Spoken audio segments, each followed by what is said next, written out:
Good afternoon. Thanks for being here. Just some housekeeping for folks joining us over the phone or Zoom. You all will be muted. There will be time at the end for some questions. Feel free to submit those in the chat if you want, or raise your hand during the Q&A if you're in here with us. Just minutes ago, Judge Conley wrapped up a hearing at the U.S. District Court in Madison, where attorneys representing the Bad River Band of Lake Superior, Chippewa asked him to order the immediate shutdown and purge of the Line 5 oil pipeline where it crosses the river before further riverbank erosion causes it to potentially rupture and create an environmental and human health catastrophe. Attorneys for Enbridge argued instead for continued operation of the pipeline in trespass of the band. So for the next few minutes, you'll hear from the band's chairman, Mike Wiggins, the band's attorney, Riyaz Kanji, and from local impacted business leaders, residents, and clean water advocates. Grand Council Chief Reg Nikanabi of the Anishinaabe Nation will tie up at the end. And Chairman Wiggins, please feel free to start when you're ready.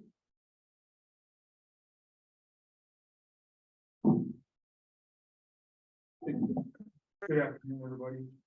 I just want to say that as a tribal nation, as a sovereign nation, we didn't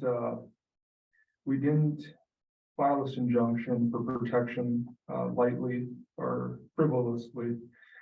We have watched the river live its life and do what it does as a beautiful, pristine life force within our sovereign boundaries.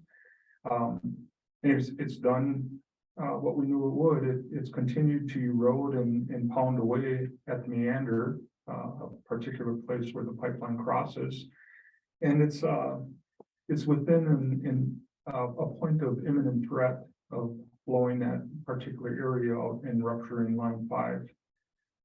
Filing for an injunction was a responsible governmental action on behalf of our tribe and our tribal council. Protecting our lands, our ecosystems, our waters, and our people is at the heart and soul of what we want to do for our people in real time and also all those future generations. And so in court today was a very difficult day, to be honest. We heard testimony and different opinions about our sovereign home.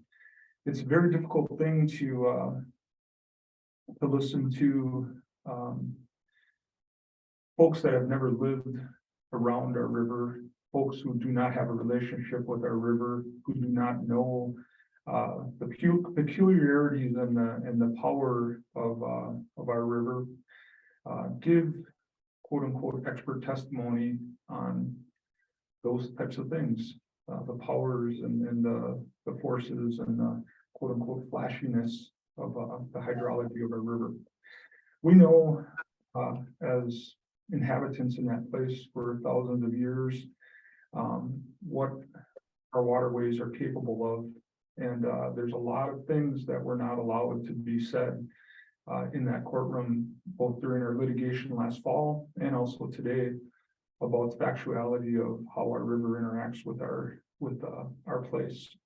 And all of that culminates in us as ancient people in their ancestral homeland as being the true experts of what's going on there.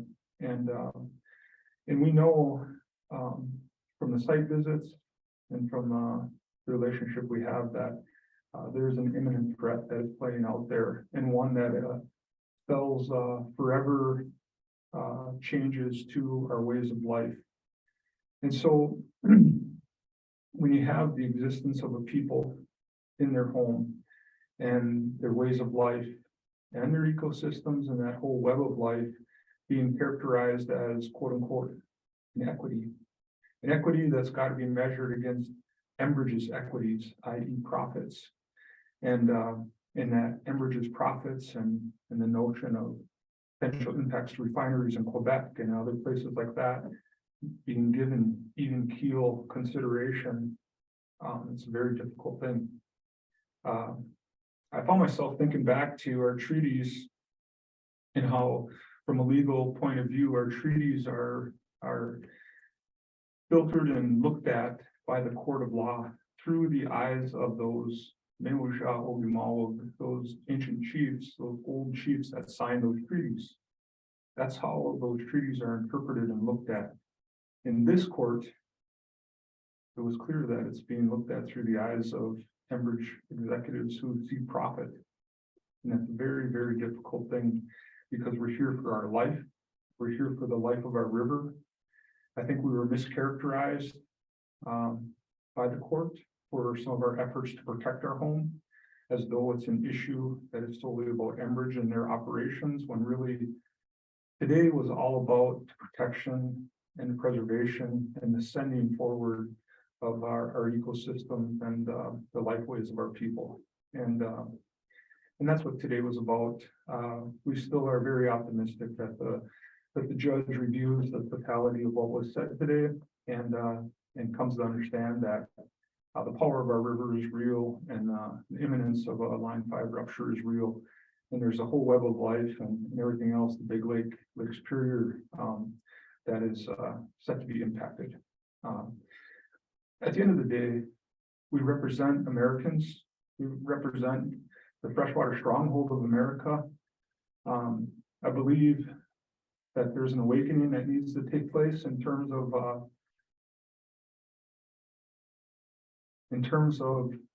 the weight and gravity and the importance of the sanctity of clean water. And today is a great opportunity for the judge to look at the resources of America, look at the preservation of a sovereign people, sovereign nation, and act accordingly, protection and preservation. So that's some of the remarks I want to put forward today. Thank you. Thanks, Chairman Wiggins. Mr. Kanji, come on up.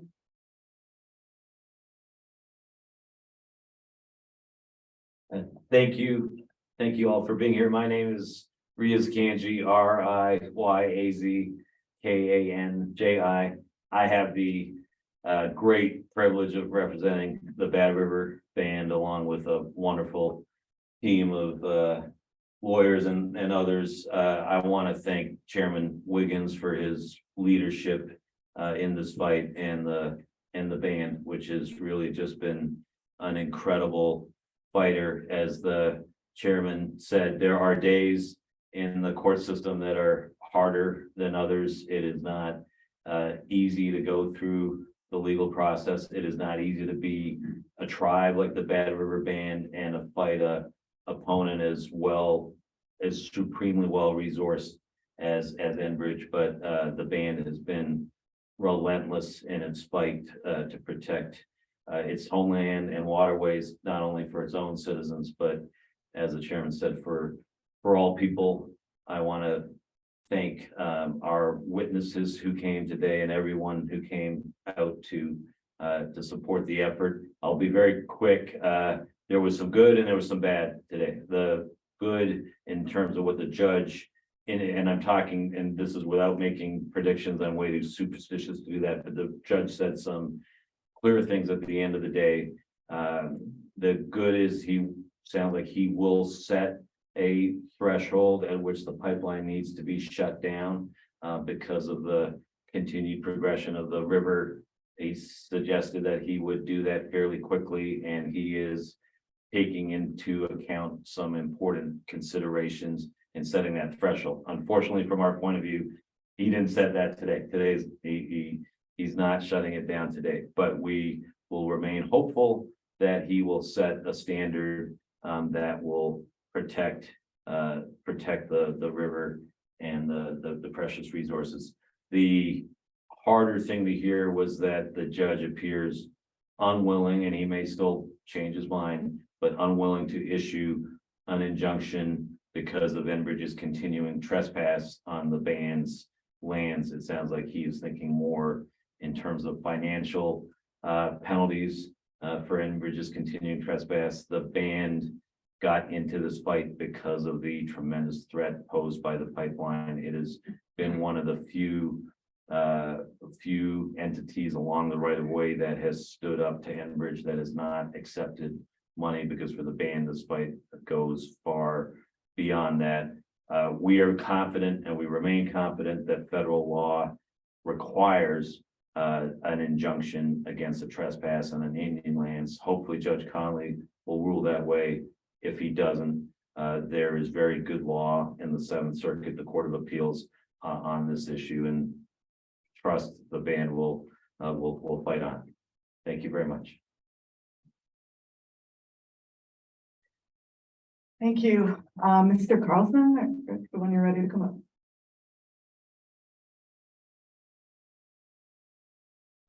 Hi, my name is Glenn Carlson, GLENN, I am the town chair of the town of LaPointe, which is Madeline Island and most of the rest of the Apostle Islands. Madeline Island is a spiritual homeland for the Ojibwe people. It also is a thriving economy on its own. Even though we only make up less than 3% of the population of Ashland County, we're 20% of their tax base. And they are the second poorest county in the state. They can ill afford to have anything impairing their tax base and their support. So I just am here to say that the town of LaPointe has in the past several times taken official positions in support of Bad River's lawsuit against Enbridge. We actually took an affirmative vote. We usually don't have an affirmative vote to not apply for a grant, but the town of LaPointe took an affirmative vote to not apply for a grant from Enbridge for first responder money. Even though we could use it, we didn't want to support their efforts to get good publicity. So I'm just here to say that we're going to continue to support the Bad River Band. If there's any place they need me to be, I will be there, and thank you for your support. Oh, and before I end, I have a huge job. I am going to introduce a simulation of what an oil spill would do in terms of its encroachment on Madeline Island.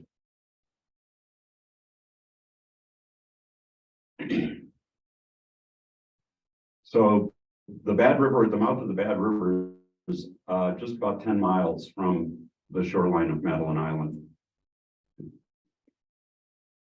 And with the currents that we have around the island going this way and that way, every day it's different. So it would not take very long for any kind of oil spill to completely surround the island. And as I was saying to... One second, I should play. Yeah, There we go. here we go.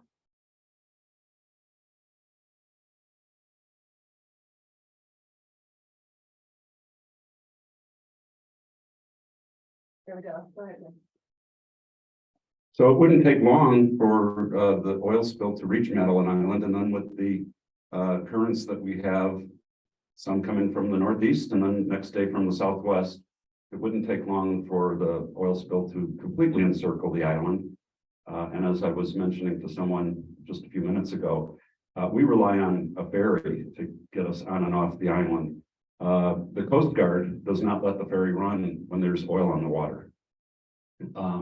And so worst case scenario, the pipeline ruptures when we have 10,000 people on the island for 4th of July. And I have no idea how we would ever figure out how to get people off the island. So it's a big deal for us. I know it's a big deal for the band. It's a big deal for, frankly, everyone who uses water. I mean, the Great Lakes are the largest source of fresh water in the world. And we cannot risk anything happening to that. So thank you. Thank you, Mr. Sutherland. You're ready.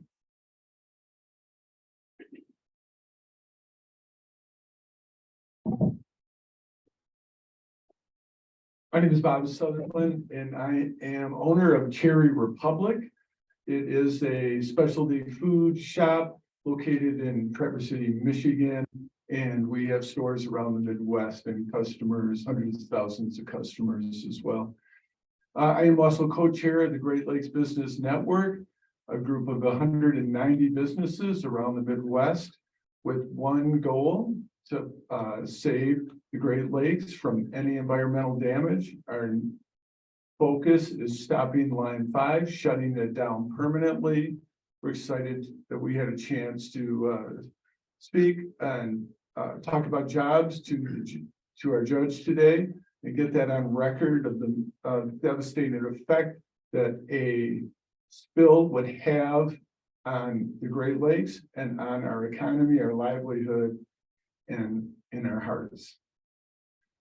I think one disappointment that I hope that we can, clear up with the judge is he, equally compared the loss of jobs on a shutdown with Line 5 to the loss of jobs of an oil spill. I do not feel like that is an equal comparison. There are hundreds of thousands of jobs dependent on our tourism up north. And I don't think it's equal on the other side. I am pleased for all the work that the legal team here has done, for what the Bad River Tribe is doing, and all the organizations, because we did make a step forward in this continuing battle, and I'm here with you to the end.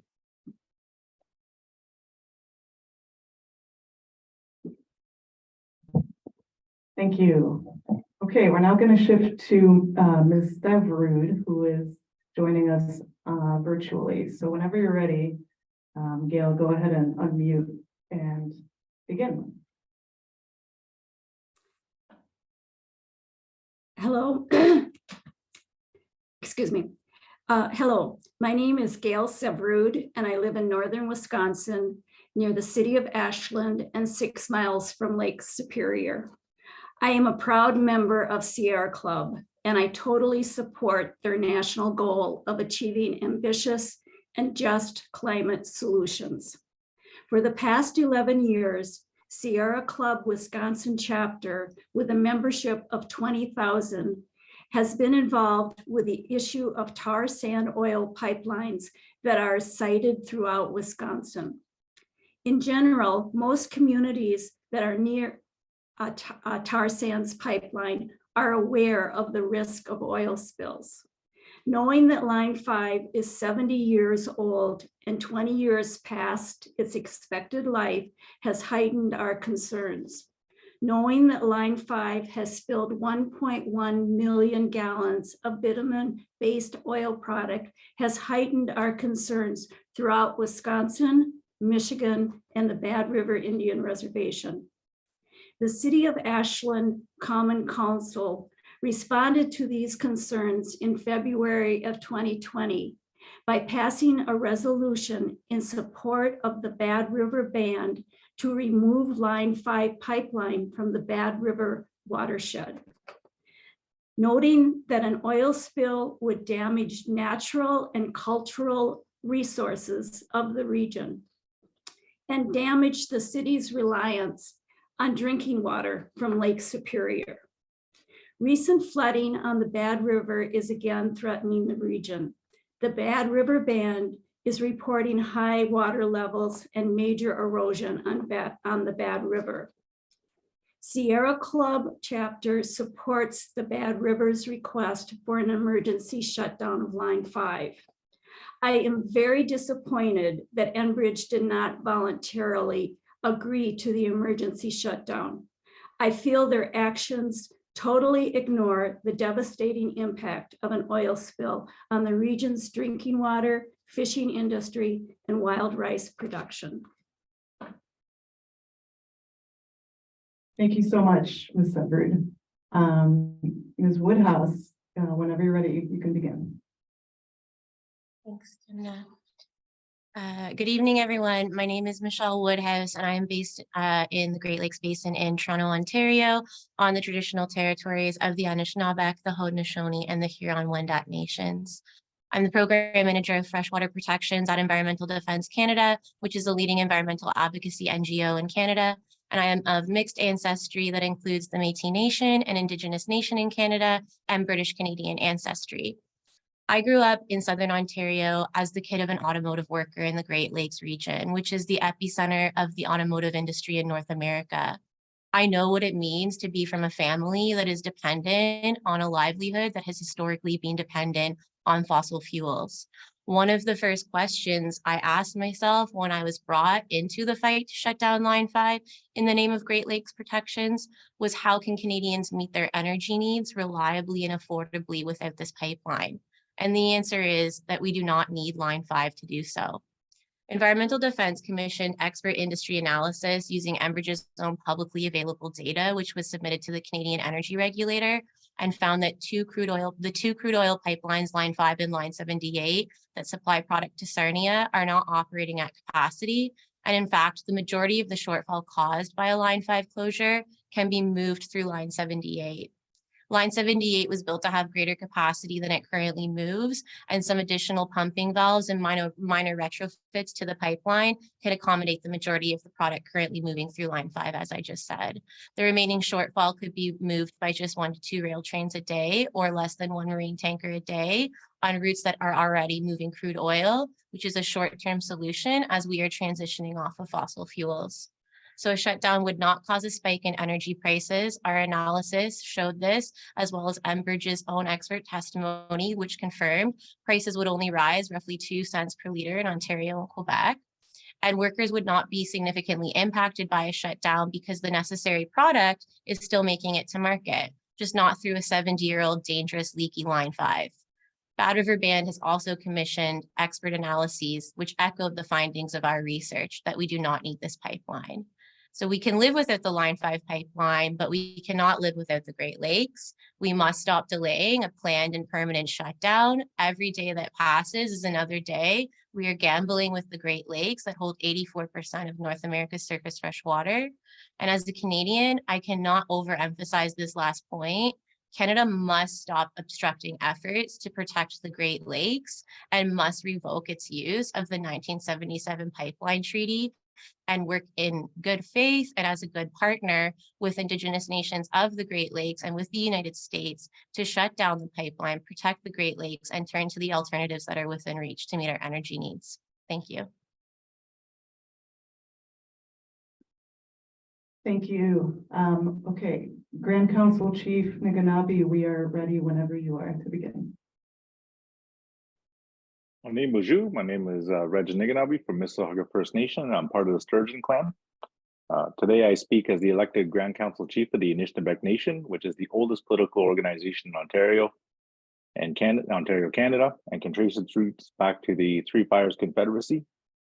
This alliance between the Ojibwe, Odawa, and Potawatomi protected the land, people, language, and culture of the Great Lakes Basin. Today, there are 39 chiefs in assembly who give direction to the elected leadership, which I am part of the organization to advance for their collective needs. The Anishinaabe Nation supports the permanent shutdown of Line 5 in solidarity with our relations along the pipeline against the potential for catastrophic environmental damage as part of these obligations, but certainly in this case where the threat of a spill has been heightened due to flooding. Recently, the United Nations Permanent Forum on Indigenous Issues has also come forward with a recommendation for Canada to re-examine its support for Line 5, stating the pipeline poses a clear threat to the treaty rights of Indigenous nations on both sides of the border. The UN body has affirmed our calls for a permanent Line 5 shutdown. The Anishinaabe Nation is disconcerted that Canada, as our treaty partner, is heavily involved in arguing against the inherent rights of Wisconsin and Michigan tribes. Canada has signed the United Nations Framework Convention on Climate Change, and we are perilously close to not meeting our 2030 goals. Enbridge is a multi-billion-dollar corporation. They've known this is a major issue for years, both in Bad River and in the Mackinac Straits. So why have they not acted accordingly to create safer alternatives? And finally, When we listen to young people speak, one can hear and feel their urgency. We have a duty to advance solutions to address the imminent concerns about their future, the majority of them focusing on environmental concerns and efforts of protection. We continue to advocate that this line will be effectively decommissioned to remove the imminent threat it poses to the Great Lakes and as part of the transition to renewable energy. We express our gratitude to our relatives who have been leading these critical advocacy efforts for years. We are proud to be one part of an even larger Anishinaabe family that crosses the Canada-US border and support the Bad River Band of Lake Superior Chippewa Indians in the emergency motion. Miigwech. Thank you so much, everybody. So that wraps up remarks. We'll now move on to questions. We'll start with questions in the room. Do we have any questions here in the room? Yes, I'll repeat it for the Zoom participants. Okay, yeah, it was for the, Mr. Kanji. yeah, Mr. Kanji. I was curious, do you feel that the use of the word imminent is, do you feel that, your position, is different, or the way that you're viewing that word imminent is different from kind of how the judge is interpreting that word? And maybe could you come up here and answer that? The question was how does our view of the word imminent differ from perhaps the judge's view? Yeah,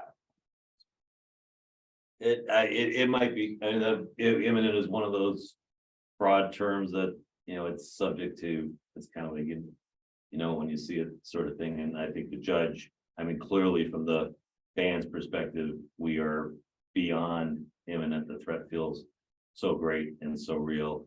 And Enbridge's position seems to be, you have to be right up on the precipice of the disaster for it to be imminent. I don't think that's where the judge is. I think he's somewhere shy of that, but perhaps not quite where, where we are, or we want it to be. okay.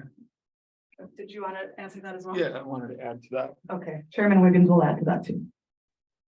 Yeah, what I saw in court regarding the word imminent was the judge characterized the fall proceedings with the use of the word imminent.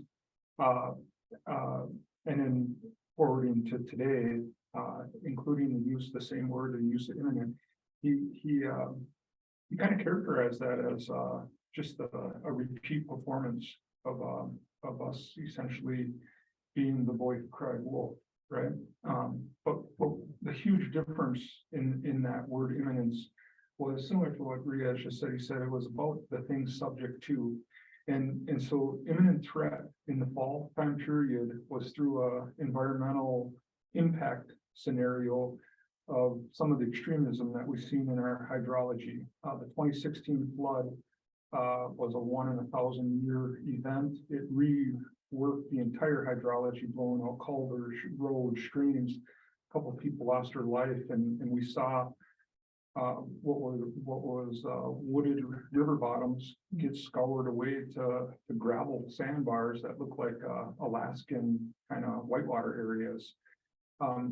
What happened in 2016 was just a reality bender for how powerful the river can be in a certain kind of flood scenario. 2018, we seen a thunderstorm event that blew out US Highway 2. It took the state DOT all summer long and in the fall to repair that road, that federal highway. That was a Fish Creek. And so in the fall time, when we came talking about imminent threat, it was through that notion of what our ecosystems are capable of in certain types of storm events. What you saw today was a replay of the word imminent, but if you really paid attention to what was said in court today, they were talking about, and Enbridge tried to characterize low water, stable times, stable hydrology, gently receding waterways. The word imminent is still there. It's been heightened. What's happening now is that we're not talking about extremism anymore. We're not talking about 1 in 1,000 or 1 in 500. We are talking about your average Sunday afternoon thunderstorm arrival.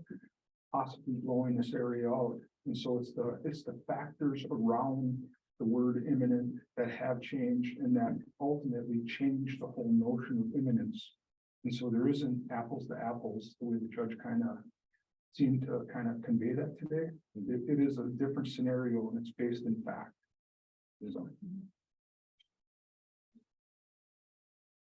Okay, thank you. I think actually we're only going to do reporter questions. I'm so sorry. You'll be able to talk after the press conference. I do have two more questions from the chat and then we'll wrap it up. So the first one, this is for you, Chairman Wiggins. Judge Conley seemed to think the band could and should have done more to allow Enbridge to do its remedial work. Do you agree? And do you think today would have gone differently if access had been granted? So heard repeatedly today from the judge that we were, I think in his terms, complicit and contributing to the threat at the meander.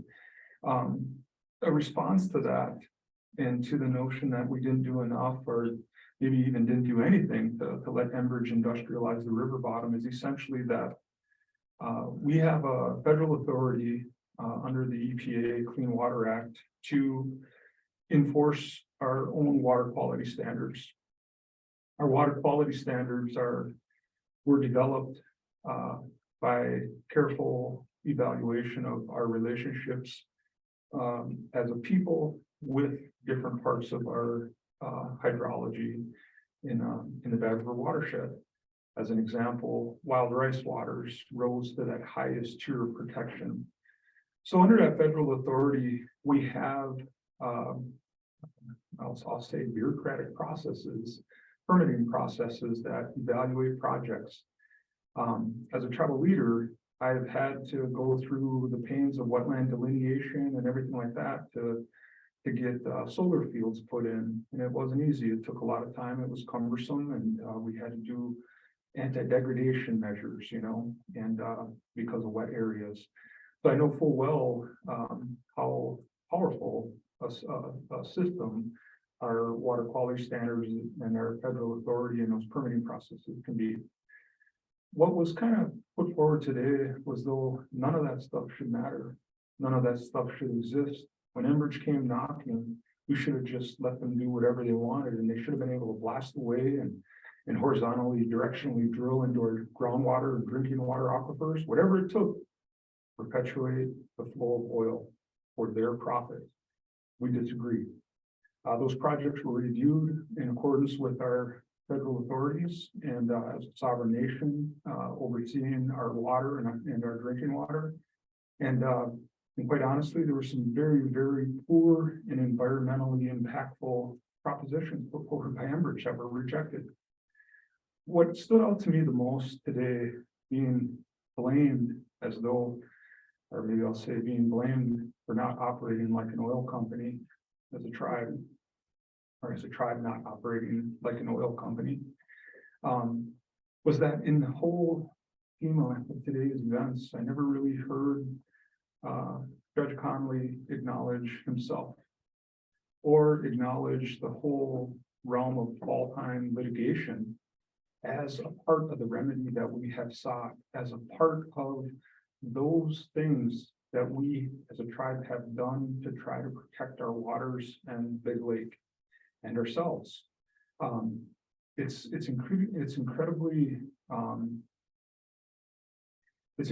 important that Judge Conley continues to awaken to his own importance, to his own culpability in this whole matter of protecting the downstream resources and tribal people's way of life, our way of life.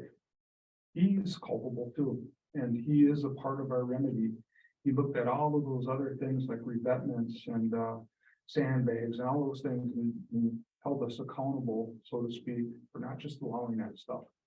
Well, there's processes and permitting processes that are in play there. But at the end of the day, and to my point, Judge Conley is someone we're looking to do the right thing. That litigation wasn't for nothing this past fall. It was at a huge expense to our tribe and And quite honestly, it ain't easy living, with a ball of stress inside you when you worry about, existential threats like Line 5 ruptures. And so he is part of the remedy process, and we are fully engaged and fully employed. And, I want to say, I remember an elder from Mole Lake, during the Exxon mine battle telling me, we fought the mine for 26 years. So you know how long that is for Ojibwe people? No, because that's a couple blinks of an eye, because we would have fought it another 500 years, Mike. And that's how I feel up here today. We're gonna have people awaken to the fact that this is an imminent threat, and that as a tribal nation, we're ready to continue to stand and protect ourselves.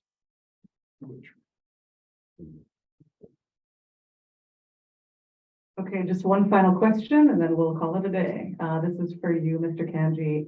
The judge made reference to the Supreme Court today. Is that something the band would be willing to take it to if necessary?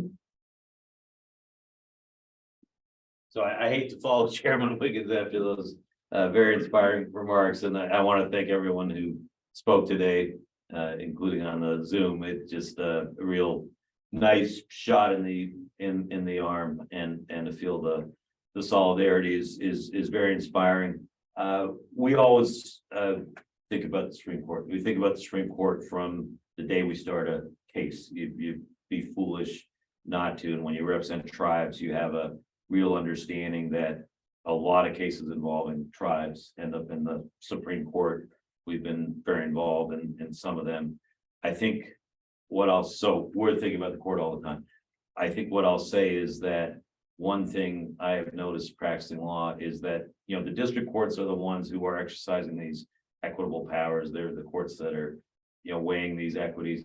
They sometimes have a broader view of their equitable discretion than do the courts as you go up the system, where the circuit courts and the Supreme Court are thinking about principles of law. And it is a bedrock principle of law that you cannot condemn tribal land, and that tribal rights because of the horrible history in this country, there is now congressional protection for tribal lands that really doesn't apply to any other land. So where you have a company in conscious trespass like that, like Enbridge is, it is a very clear principle of law that the remedy is to end the trespass. Hopefully Judge Conley will see that. If he doesn't, we are hopeful and confident that the higher courts will. Thank you. Thank you. Thank you, everyone. That concludes our press conference. Feel free to send me emails if you have more questions and want to follow up. My email is taxel, TAXEL @firstjustice.org. Thank you.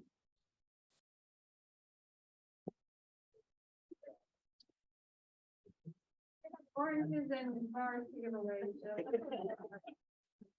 I'm gonna get those.